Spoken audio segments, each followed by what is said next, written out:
Hey guys, welcome.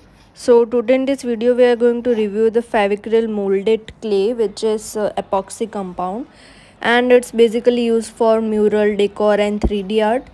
Its MRP is usually 400 rupees, but this time I got it for 300, and it's 900 gram, which is contains 450 grams of hardener and 450 grams of resin, and all the company details are given and the social media handles are given. So this was all about the packaging. Now let's open and see what's inside.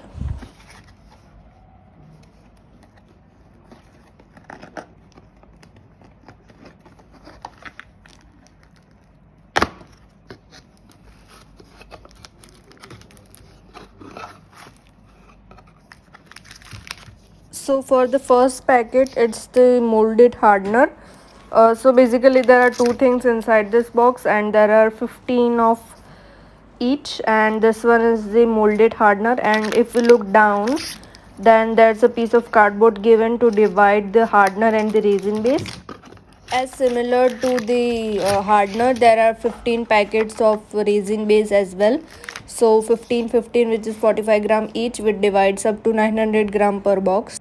This was it for the unboxing. If you liked the video, don't forget to hit the subscribe button down below. Thank you so much for watching. Goodbye until we meet the next time.